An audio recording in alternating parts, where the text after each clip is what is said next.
Bungene Moses Wetangula nigaburira abakenya kwenekia obomo naboigo kwenekia bunankweli kibali bunabaki chikora nigagokera uburai bwa Ruto hasoko bamabaga yemerimo ase serikali korengania n'uburai ibwaita sensemo ya Faruk Kibet nigaenekia kobasira asoko enekia ngorenta bari uburai asorgongo rwa Western.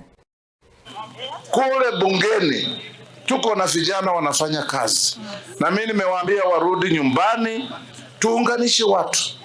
Mambo ya kusema habu kusuha kabarasi haragoli, hiyo mambo tuachane nayo.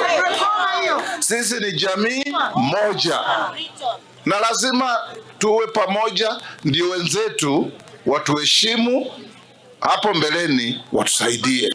Lazima kila mtu awe na kipande.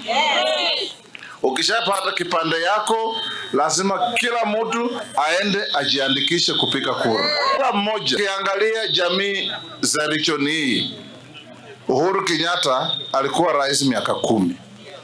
Region yetu yote ilikuwa na waziri mmoja anaitwa Eugene Wamalwa. Hatukuwa na PS, hatukuwa na waziri mwingine. Kwa serikali ya Rais Ruto, Papa wa Roma yuko hapo, Musalia yuko hapo, Oparanya yuko hapo, Deborah Barasa yuko hapo, na tuko na ma-PS 7.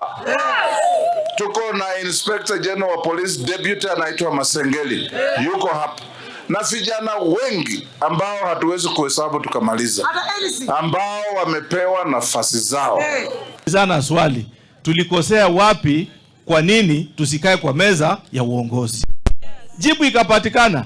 Tukitaka uongozi pia tusukume moja wetu aketi pale juu. Tukaulizana nani amefika hapo mbele. Ukiangalia tuko na Weta, tuko na watoto wetu, na tunasema basi.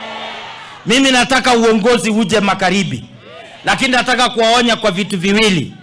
Kuna wale matapeli wanatumika na wale walitoka mamlakani. Washindwe ama wasishindwe. Mwingine alijitokeza, alikuwa anaitwa anatembea, ametembea mpaka amechoka. Sasa mwingine anakuja kwa mkutano anasema mimi ni Sifuna. Sasa wewe utakuwaje Sifuna leo ukue rais kesho? Itawezekana?